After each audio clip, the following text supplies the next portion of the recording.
Olá, gente! Na aula de hoje eu falarei sobre fármacos antihipertensivos, que são aqueles agentes farmacológicos utilizados para o controle da pressão arterial elevada. Essa aula tem como objetivo falar dos principais fármacos utilizados para o tratamento da hipertensão arterial, com ênfase no mecanismo de ação desses compostos. Para isso, eu abordarei inicialmente alguns aspectos relacionados à doença, hipertensão arterial, para a seguir falar dos fármacos antihipertensivos propriamente ditos. Essa foi a bibliografia consultada. A hipertensão arterial é definida como uma doença crônica não transmissível, caracterizada por níveis de pressão arterial acima de 140 por 90 milímetros de mercúrio, medidas em duas ocasiões diferentes. É a doença cardiovascular mais comum, atingindo 1/4 da população adulta. E em idosos acima de 60 anos, atinge 65%. Os níveis elevados de pressão arterial causam lesão em uma série de órgãos, dentre eles o coração, levando a quadros, por exemplo, de doença arterial coronariana, podendo levar a um infarto do miocárdio. Atinge também os rins, levando a quadros de insuficiência renal. Os vasos sanguíneos, em condição como o aneurisma de aorta. O cérebro, levando a situações como o acidente vascular encefálico. E os olhos, causando, por exemplo, retinopatias. São órgãos intrinsecamente relacionados à pressão arterial. O coração, que é a bomba que impulsiona o sangue por toda a rede circulatória do organismo, refletido pelo débito cardíaco, que nada mais é do que a frequência com que o coração trabalha, e o volume sistólico, ou seja, o volume que o coração consegue impulsionar pelo organismo, e a resistência dos vasos sanguíneos à passagem do sangue. Então, a pressão arterial é o produto do débito cardíaco pela resistência vascular periférica. Além do papel direto do coração e dos vasos sanguíneos para a pressão arterial, outros órgãos influenciam o controle da PA. São eles o sistema nervoso central, que está intimamente relacionado com o sistema nervoso periférico, mais precisamente o sistema nervoso simpático. Os rins, que controlam o volume de líquido presente no organismo. E fármacos que atuam nesses sistemas, como por exemplo os beta-bloqueadores, que diminuem a ativação do sistema nervoso simpático, bem como os alfa-bloqueadores, fármacos que atuam sobre os vasos sanguíneos e os rins, como os inibidores da enzima conversora de angiotensina, os antagonistas do receptor da angiotensina, e fármacos que atuam sobre os vasos sanguíneos, diretamente, como a hidralazina e o minoxidil, atuam diminuindo os níveis de pressão arterial. Dessa forma, os principais agentes antihipertensivos podem ser divididos nas seguintes classes de agentes: diuréticos, inibidores do sistema nervoso simpático, bloqueadores dos canais para cálcio, inibidores da enzima conversora de angiotensina e antagonistas dos receptores para angiotensina 2 e vasodilatadores diretos. Vamos falar agora, nos próximos slides, dos diuréticos. Os diuréticos possuem uma longa história de uso na medicina. Eles podem ser utilizados isoladamente para o tratamento da hipertensão arterial, como podem ser utilizados em conjunto com outros agentes antihipertensivos de outras classes. Além de reduzir a pressão arterial, eles reduzem o edema, que ocorre em algumas condições, como na insuficiência cardíaca congestiva. Eles são divididos em 4 classes: inibidores do simporte sódio-potássio cloreto ou sódio cloreto, e inibidores dos canais de sódio do epitélio renal ou dos receptores mineralocorticoides. A principal diferença entre essas classes é que os dois primeiros ocorre expoliação de potássio. Já os dois últimos preservam o potássio do organismo. Por isso, eles podem ser utilizados em combinação, justamente para evitar essa perda de potássio. Os inibidores do simpor de sódio e potássio cloreto não são utilizados, não tem indicação para uso como tratamento da hipertensão, por isso eles não serão abordados nessa aula. Os inibidores do simpor de sódio e cloreto também são denominados diuréticos tiazídicos. Eles atuam nessa porção do néfron, no túbulo convoluto distal, que é uma região responsável pela absorção ou eliminação de 5% do sódio. Grande parte do sódio, portanto, sofre reabsorção, sofre seu controle de reabsorção ou excreção no néfron nas porções anteriores dessa estrutura. Sob determinadas condições, a bomba sódio-potássio ATPase ela cria as condições adequadas, ou seja, um gradiente eletroquímico para a reabsorção do sódio, via esse importador de sódio cloreto. Os diuréticos inibidores desse importador, portanto, vão impedir essa reabsorção de sódio, consequentemente de líquido. Daí se dá o efeito diurético desses agentes. Eles são bastante utilizados nos Estados Unidos e aqui também no Brasil. Os diuréticos inibidores dos canais de sódio do epitélio renal também são chamados diuréticos poupadores de potássio. Eles atuam tanto na parte final do túbulo convoluto distal, como no ducto coletor, que é uma região responsável pelo controle de 2% do sódio. Ou seja, aqui ele é ou reabsorvido, 2% do sódio é reabsorvido, ou 2% do sódio é excretado. Devido a isso, se utilizado como monoterapia, esses agentes não têm um grande efeito antihipertensivo. E a reabsorção do sódio nessa porção se dá pela presença desses canais de sódio nas células epiteliais, nas células principais, constituintes dessa região do néfron. Mediante um gradiente de concentração positivo, um gradiente de concentração eletroquímico gerado pela bomba de sódio e potássio ATPase, que favorece a reabsorção de sódio, o qual gera uma diferença de potencial negativa a favor do lúmen. Portanto, isso possibilita a excreção de íons positivos, dentre eles o potássio e ácidos. O bloqueio desse canal de sódio, portanto, impede com que haja essa eliminação tanto de potássio como de ácido. Daí se dá seu efeito poupador de potássio.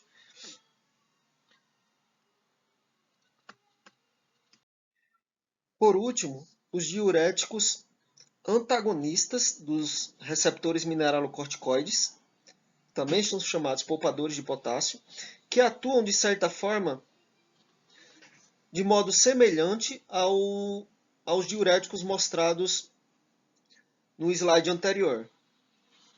Eles atuam também no túbulo distal, no final do túbulo convoluto distal e no ducto coletor. E eles também impedem a atuação do canal de sódio transportador nas células principais, presentes nesta região, mas de uma forma diferente, ao inibir a ação do hormônio aldosterona. A aldosterona ele favorece o transporte de sódio via esse canal de sódio nesta região, ao aumentar a presença desse canal na porção luminal do túbulo e também por favorecer o aumento da expressão e a presença da bomba de sódio e potássio ATPase, que gera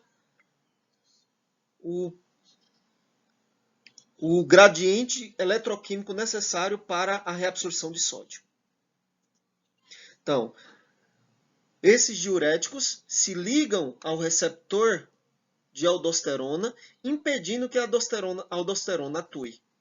Portanto, não vai haver uma maior quantidade desse canal de sódio, responsável pela reabsorção de sódio, bem como da maquinaria necessária para criar o gradiente eletroquímico para que haja essa reabsorção.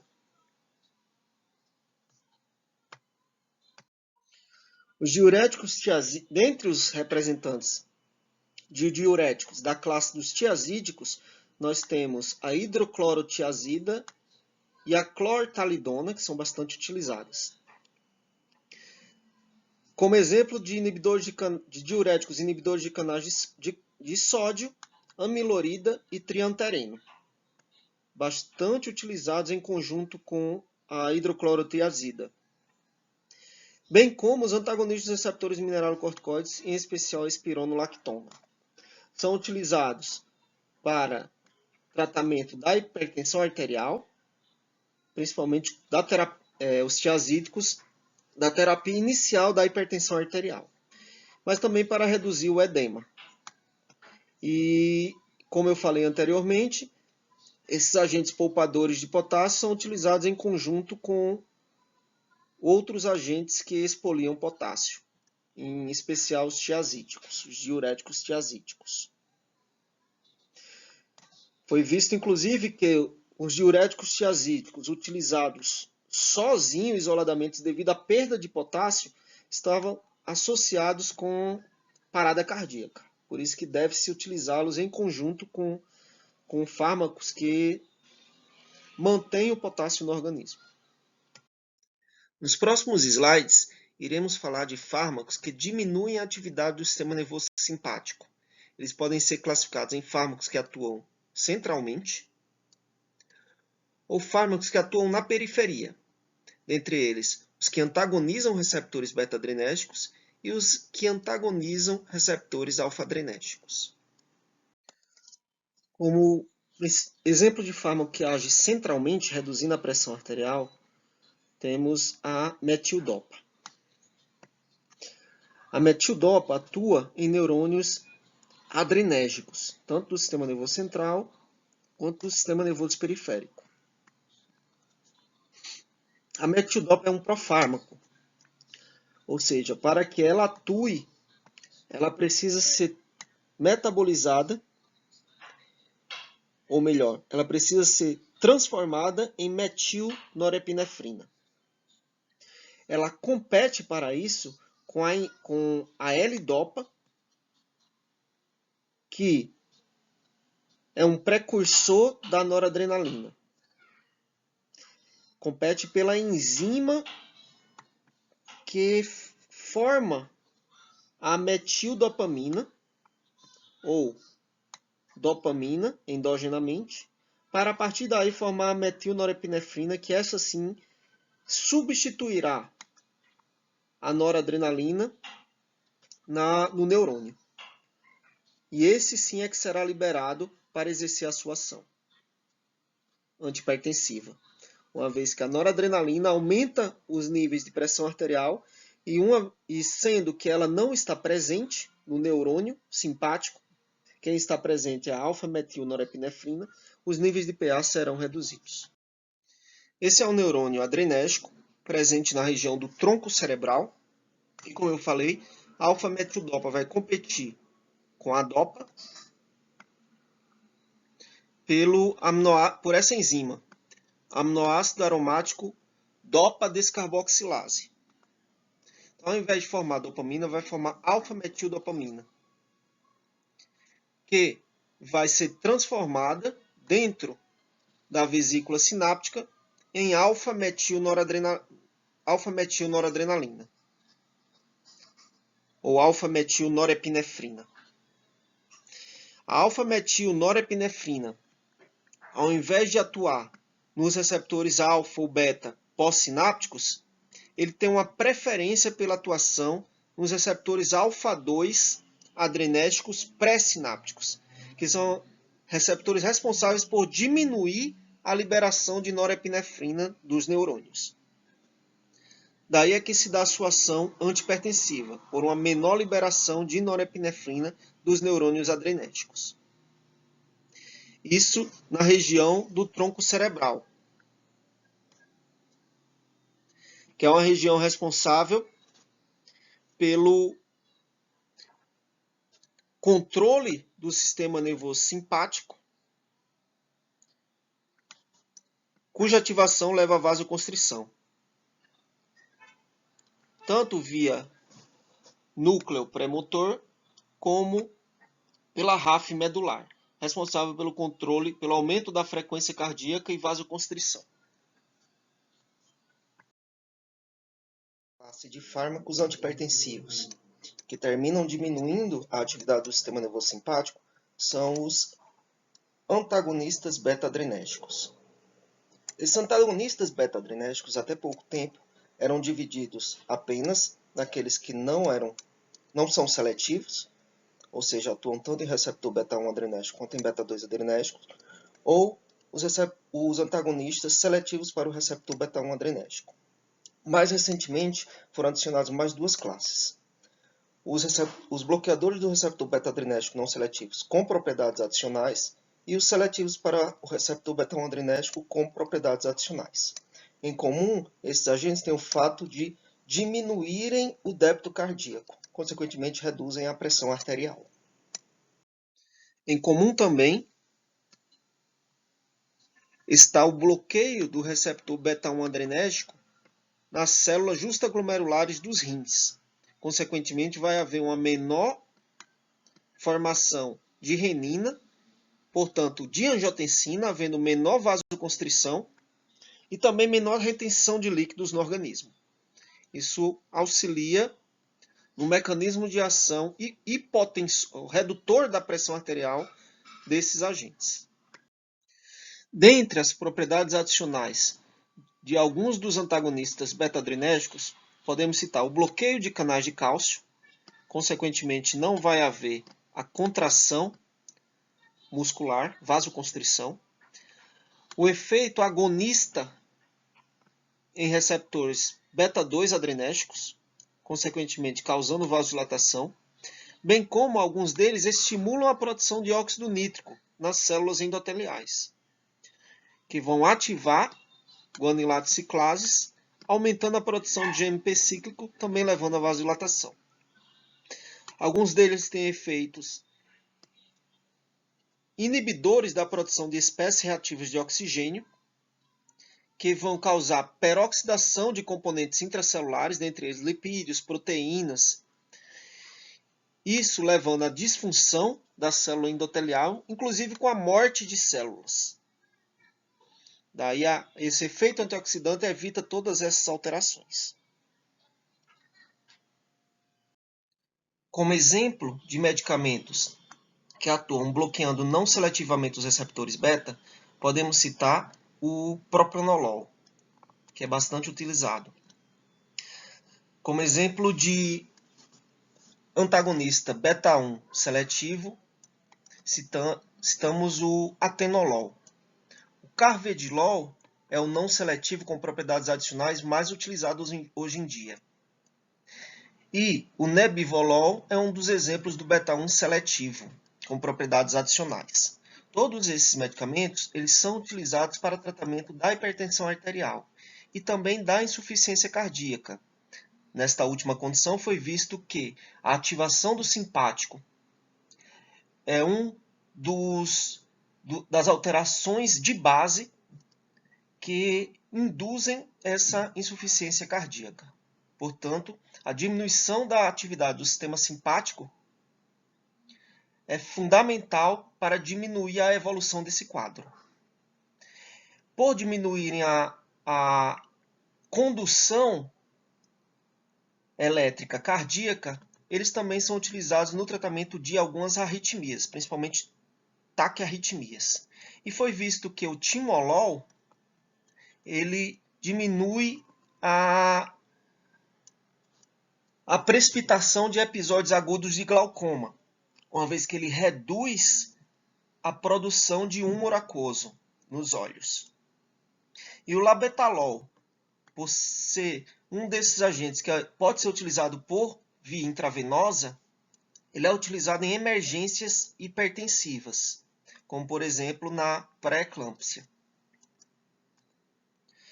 Como principais reações adversas decorrentes desses agentes, as mais frequentes ocorrem com os bloqueadores beta não seletivos, uma vez que eles terminam antagonizando não somente o receptor beta-1 adrenérgico, que é aquele que reduz a pressão arterial, mas também atuam bloqueando receptores beta-2 adrenérgicos, importantes para, por exemplo, a broncodilatação. Se eles bloqueiam os receptores beta-2 adrenérgicos que causam broncodilatação, esses indivíduos têm uma tendência de ter os seus brônquios contraídos.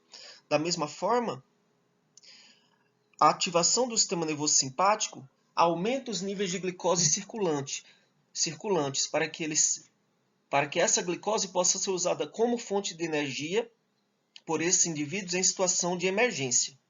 O bloqueio do sistema nervoso simpático, portanto, leva a uma condição de diminuição dos níveis de glicose circulantes, ou seja, hipoglicemia. Isso pode ser importante em indivíduos que dependem de insulina para manter seus níveis de glicose em faixas normais. Devido à sua ação farmacológica, esses agentes também podem induzir bradicardia em alguns indivíduos, se esses fármacos são utilizados em doses excessivas ou em alguns indivíduos que têm predisposição a essa condição. E foi visto também que eles podem induzir disfunção sexual. Alguns indivíduos se queixam de disfunção sexual quando utilizam esses agentes. Queixa essa que também é comum com o uso de alguns agentes que reduzem a pressão arterial, atuando ao nível central, e também com diuréticos.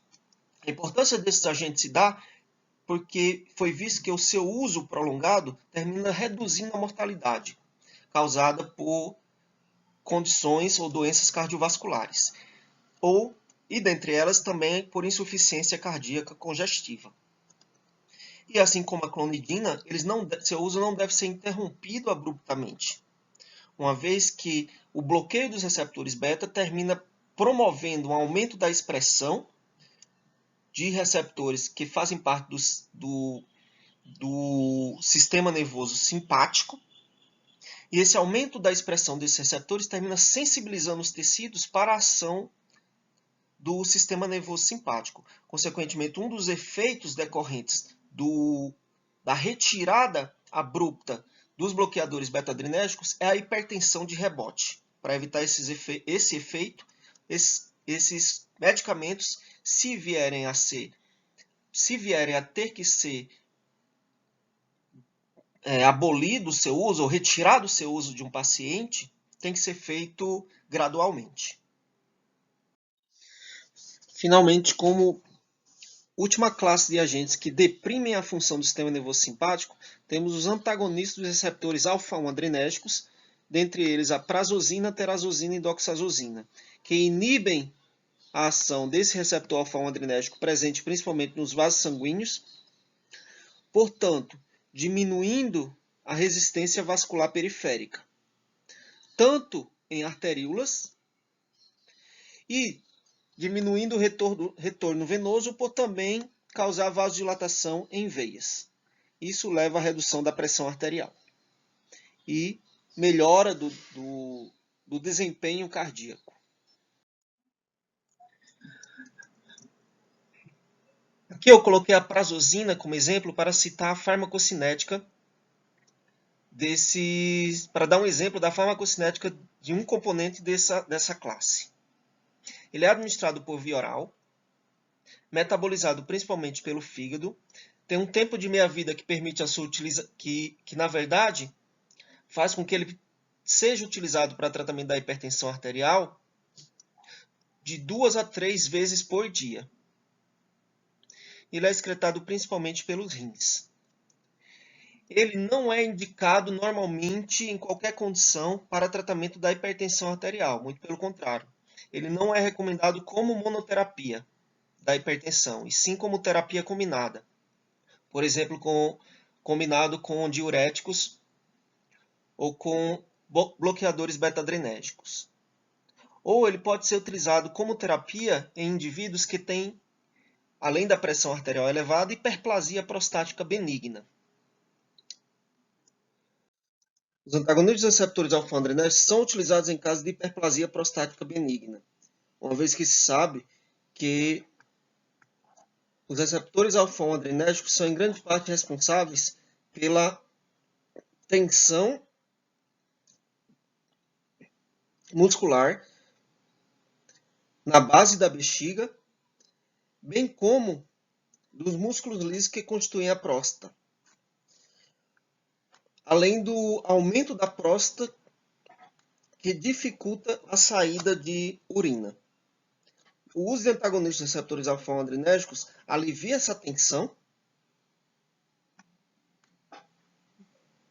na base da bexiga, bem como aquela causada pelo músculo liso da próstata, além de induzir a apoptose das células musculares que constituem esse órgão. Como reações adversas frequentemente observadas com o uso dos antagonistas dos receptores alfa-adrenérgicos, é observada hipotensão postural, principalmente nas primeiras doses desses agentes, uma vez que o sistema nervoso simpático é em grande parte responsável pelo controle momento a momento, da pressão arterial, e uma vez que os indivíduos ficam na posição de pé, o sistema nervoso simpático é ativado de forma a manter a pressão arterial desses indivíduos. Uma vez que ele está bloqueado, o que é observado é a hipotensão. Também ocorre em virtude da vasodilatação causada pelo bloqueio dos receptores alfa-adrenérgicos, taquicardia, bem como cefaleia. Como mais uma classe de agentes antipertensivos bastante utilizados, temos os bloqueadores dos canais para cálcio. Os canais para cálcio voltagem dependentes eles são divididos em 4 tipos: canais do tipo L, N, T e P. Os canais do tipo L estão presentes principalmente no coração e nos vasos sanguíneos. Os agentes que bloqueiam esses canais do tipo L podem ser divididos de acordo com a sua estrutura química, em compostos fenilalquiaminas, em compostos benzotiazepinas, que constituem esses duplos anéis aromáticos e heterocíclicos contendo enxofre e nitrogênio, e as dihidropiridinas, como por exemplo o nifedipino. Esses são os grupos que possuem, as dihidropiridinas são o grupo de bloqueadores de canais de cálcio que possui maior número de constituintes. Provavelmente, devido à sua diferença estrutural, esses agentes se ligam em subunidades ou domínios diferentes do canal de cálcio do tipo L. As dihidropiridinas, elas se ligam na porção extracelular do canal, nos domínios 3 e 4. O verapamil se liga, por sua vez, no domínio 4, nessa subunidade S4, ou melhor, na subunidade S6, e o diltiazem se liga também a esse domínio 4, mais precisamente entre as subunidades S3 e S4. Essa diferença é importante porque termina influenciando a maior propensão desses agentes a não bloquearem somente canais de cálcio do tipo L nos vasos sanguíneos, mas também sua afinidade por bloquear canais do tipo L no coração. Os canais de cálcio do tipo L, voltagem dependentes, são importantes tanto no processo de despolarização cardíaca, ou seja, a condição elétrica cardíaca, como também são importantes para o processo de contração, tanto do músculo cardíaco como do músculo liso vascular. Nesse último caso, mediante a atuação de agentes vasoconstritores, como noradrenalina e angiotensina 2. A atuação desses agentes, bem como da despolarização, aumenta as quantidades de cálcio intracelulares, que por sua vez vão favorecer maior saída de cálcio do retículo sarcoplasmático, levando à contração.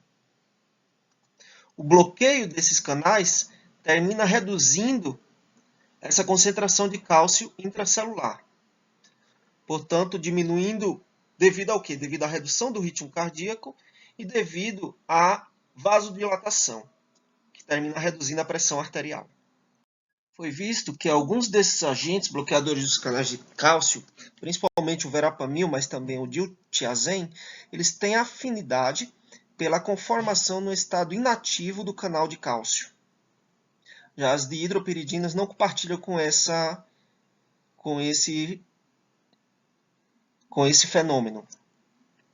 Por ter predileção pelo estado inativo, ele dificulta a recuperação do canal. Isso é importante em tecidos onde ocorrem em tecidos que são mais ativos, como o coração.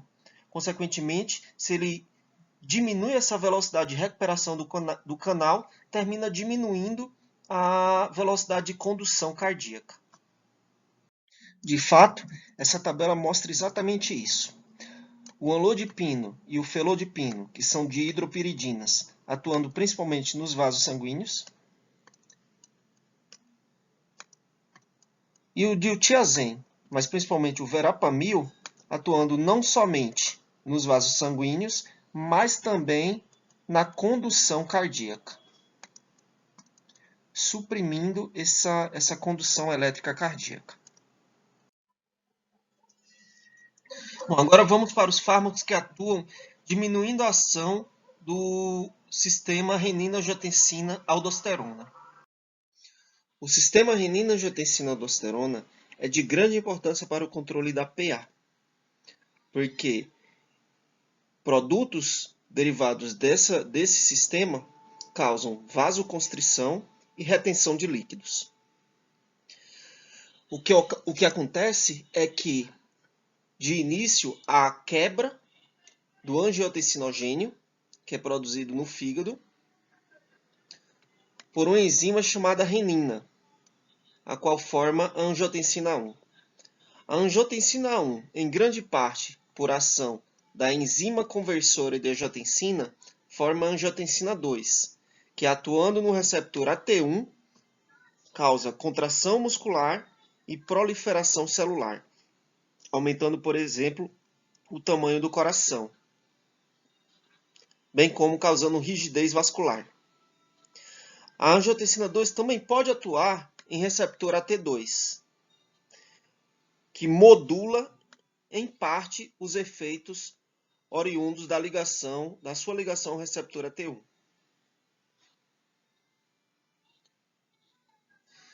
Também são formados outros produtos, por exemplo, via ação da enzima conversora de angiotensina do tipo 2, formando a angiotensina 1A7, que atua no seu receptor, mas em parte também modulando a ação no receptor da angiotensina 2 no receptor AT1. E uma série de outros constituintes. Existem alguns fármacos com ação antihipertensiva, como por exemplo os inibidores diretos da renina, que impedem a formação dos produtos dessa cascata já no seu início. Mas os que têm mais utilidade e que serão abordados nessa aula, são os inibidores da ECA, da enzima conversora de angiotensina 2, que impede a formação do principal composto dessa cascata, que é a angiotensina 2, bem como os bloqueadores do receptor de angiotensina, que impedem a sua ligação ao receptor AT1. A inibição da enzima conversora de angiotensina, além de diminuir a quantidade de angiotensina 2 e de aldosterona, também evita a quebra de alguns peptídeos, dentre eles a braticinina e a angiotensina 1,7, que tem efeito relaxante muscular. Portanto, isso provavelmente contribui para a ação antihipertensiva desses inibidores. Além disso, foi observado que a enzima conversora da angiotensina quebra esse composto, a acetil-SDKP, que tem ação inibindo o depósito de colágeno nos tecidos. Portanto, o antagonismo ao efeito da enzima conversora de angiotensina aumenta os níveis da acetil-SDKP, que vai inibir a substituição, por exemplo, de células musculares lisas ou células musculares cardíacas por colágeno.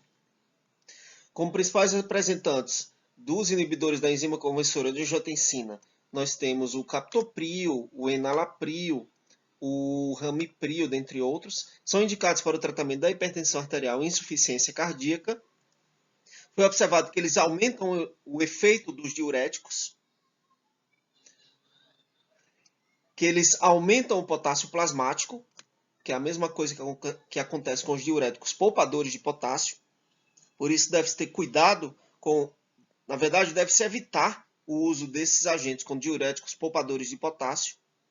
E eles diminuem a proliferação celular, portanto, sendo benéficos para prevenir, por exemplo, hipertrofia cardíaca.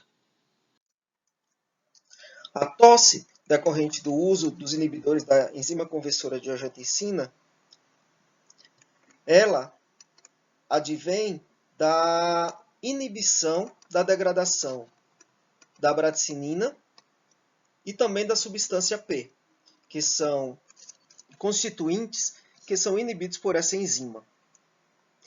A partir do momento que ocorre acúmulo de bradicinina, ele vai estimular receptores do tipo J em terminações nervosas periféricas, tanto diretamente como indiretamente, uma vez que ele termina estimulando a produção de prostaglandinas, leucotrienos e histamina. Da mesma forma, a substância P sensibiliza esses receptores periféricos no trato respiratório superior. E isso é que induz a tosse.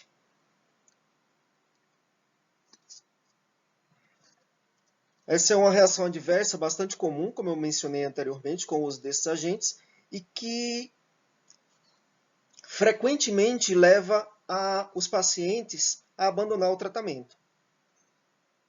Porque incomoda bastante, é uma tosse seca e bastante frequente. Como representantes dos bloqueadores do receptor para angiotensina, mais conhecida é a losartana, nós também temos a valsartana, candesartana. Eles são utilizados para o tratamento da hipertensão arterial, insuficiência cardíaca, e foi visto também benefício na prevenção de disfunção renal em pacientes diabéticos. São medicamentos utilizados por via oral, 1 a 2 vezes ao dia. A losartana, parte do seu efeito advém da formação do seu metabolismo a esse composto EXP3174. Eles são metabolizados em grande parte pelo fígado e excretados através da urina e das fezes. E foi observado que, assim como outros agentes antihipertensivos, como os diuréticos e beta-bloqueadores, eles reduzem a mortalidade por doenças cardiovasculares. Finalmente, como última classe de agentes antihipertensivos que eu vou abordar nesta aula, temos os vasodilatadores diretos. Como última classe representante dos vasodilatadores diretos, nós temos os nitratos orgânicos. Dentre eles, o nitropruseto de sódio, o dinitrato de isosorbido e o trinitrato de glicerila, ou nitroglicerina. A nitroglicerina é aquela mesma que causa explosões. E ela tem uma história interessante. O Alfred Nobel, ele foi o descobridor do método de estabilizar, com o uso de um detonador, a nitroglicerina, evitando, portanto, explosões. A partir daí, a nitroglicerina pode ser utilizada em conflitos, em guerras. Com o dinheiro adquirido com o patenteamento desse detonador, ele estabeleceu o Prêmio Nobel, para premiar aqueles cientistas que se destacavam na área. Também foi visto que, colocando esse composto embaixo da língua, a nitroglicerina, ele causava uma forte cefaleia. A partir daí, viu-se que esse composto também tem propriedades farmacológicas. Isso tudo no final do século 19. E esses agentes atuam por liberarem da sua estrutura óxido nítrico. Óxido nítrico que foi visto que é um mediador endógeno que causa vasodilatação. Essa foi uma descoberta dos pesquisadores Fochgott, Ignarro e Geher, que ganharam o Prêmio Nobel de Medicina de 1998. E esses agentes atuam justamente liberando óxido nítrico, que vai ativar uma enzima no músculo liso, a guanilato ciclase, que por sua vez vai aumentar os níveis de GMP cíclico, ativando canais de potássio e desfosforilando a cadeia leve de miosina. Isso tudo levando ao relaxamento do músculo liso.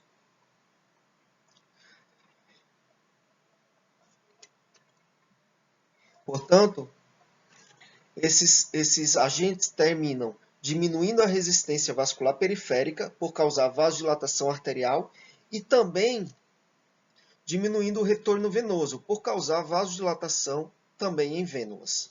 Por isso, eles são bastante indicados para tratamento de insuficiência cardíaca, principalmente em condições agudas, também de emergências hipertensivas,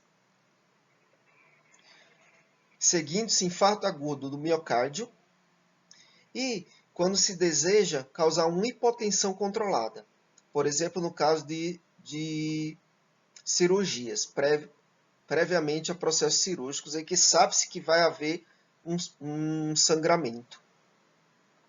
Pode-se haver um sangramento, daí pode-se utilizar esses agentes.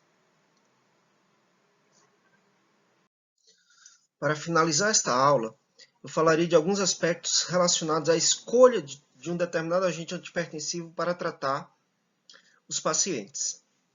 São alguns fatores determinantes para essa escolha, dentre eles a presença de doenças concomitantes, por exemplo, diabetes, em que foi observado que o uso de antagonistas do receptor AT1 para angiotensina diminui a progressão da lesão renal, presença de insuficiência cardíaca nos indivíduos hipertensos, em que o uso de inibidores da enzima conversora de angiotensina ou de beta-bloqueadores, além de reduzir a pressão arterial, combate a doença, os fatores determinantes para a progressão da insuficiência cardíaca, e o custo dos fármacos, em que fármacos mais novos, como inibidores da renina, são mais onerosos.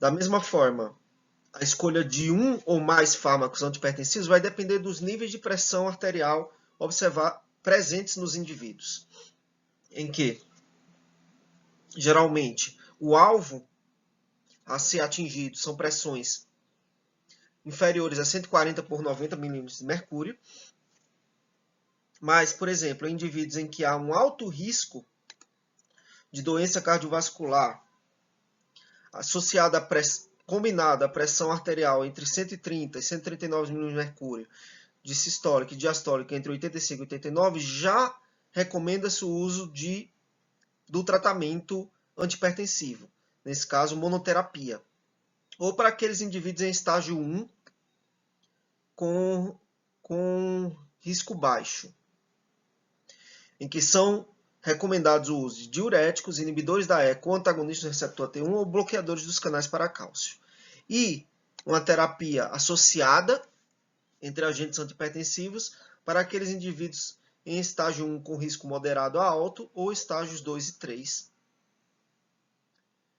de hipertensão arterial. Bom, gente, mais uma vez eu agradeço a oportunidade de ter falado para vocês hoje. Quem tiver dúvida, por favor, enviar e-mail, ou também nós poderemos ter a chance de conversar na aula em que serão dados os casos clínicos referentes a esse tópico. Muito obrigado.